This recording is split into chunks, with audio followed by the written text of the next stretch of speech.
ঢাকায় এমন শোডাউন আগে খুব একটা দেখা যায়নি জামায়াতের পক্ষ থেকে। হাজার হাজার মোটরসাইকেল, এক রঙের টি শার্ট, কপালে দাড়িপাল্লার ফিতা, সব মিলিয়ে যেন এক সুসজ্জিত রাজনৈতিক বাহিনী। ঢাকা ১৩ আসনে মোবারক হোসাইন নেতৃত্ব দিচ্ছেন। মাদক, সন্ত্রাস, কিশোর গ্যাংয়ের বিরুদ্ধে তার দীর্ঘদিনের কাজ তাকে জনপ্রিয় করে তুলেছে। বিএনপির গ্রুপিং ববি হাজ্জাজকে প্রার্থী করা, আব্দুস সালামকে উপেক্ষা, সব মিলিয়ে জামায়াতের জন্য তৈরি হয়েছে এক সুবর্ণ সুযোগ। ঢাকার আরো ৪টি আসনে জামায়াতের সম্ভাবনা। ঢাকা ১১, ছাত্র শিবিরের সাবেক সভাপতি আতিকুর রহমানের বাইক শোডাউন বনশ্রী রামপুরা হাতির ঝিলে আলোড়ন তুলেছে।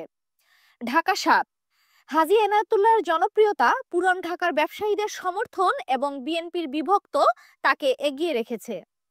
ঢাকা ১৪, ব্যারিস্টার আরমানের গুম থেকে ফিরে আসা, জনপ্রিয়তা এবং সঞ্জিদা ইসলামের সঙ্গে প্রতিদ্বন্দ্বিতা সবই তাকে আলোচনায় এনেছে।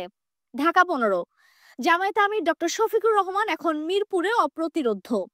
বিএনপি এখনো প্রার্থী ঘোষণা করতে ভয় পাচ্ছেন। কেন এগিয়ে জামায়াত? জামায়াতের দাঁড়িপাল্লা প্রতীক এখন অনেকের কাছে পরিবর্তনের প্রতীক। এদিকে বিএনপির দুর্বলতা, ঢাকার ৫টি আসনে তাদের নিজস্ব প্রার্থী নেই। জামায়াতের তালিম ইউনিট, চ্যারিটি, ইসলামী ভাবধারা নারীদের মধ্যে জনপ্রিয়তা বাড়িয়েছে। এবার জামায়াতই জিতবে, এই বয়ান মানুষের মুখে মুখে ঘুরছে। তবে চ্যালেঞ্জ ও দুর্বলতা হলো, জামায়াতকে মানুষ কল্যাণের প্রতীক মনে করলেও সাহসের প্রতীক হিসেবে এখনো পুরোপুরি গ্রহণ করেনি।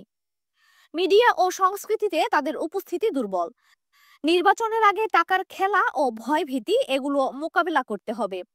জামায়াত ঢাকার ৫টি আসনে শক্ত অবস্থানে থাকলেও বাকি ১৫টি আসনে তাদের অবস্থান দুর্বল। যদি তারা দূরদর্শী সিদ্ধান্ত নেয়, শিবিরের জনপ্রিয় নেতাদের প্রার্থী করে, মিডিয়ায় বিনিয়োগ করে এবং মাঠের রাজনীতিতে সাহস দেখায়, তাহলে ঢাকায় ৯ থেকে ১০টি আসন জেতা অসম্ভব নয়। আপনারা ছিলেন প্রতিদিনের খবরের সঙ্গে। সাবস্ক্রাইব করুন, শেয়ার করুন আর জানিয়ে দিন আপনার এলাকায় জামায়াতের অবস্থান কেমন। মন্তব্য লিখুন।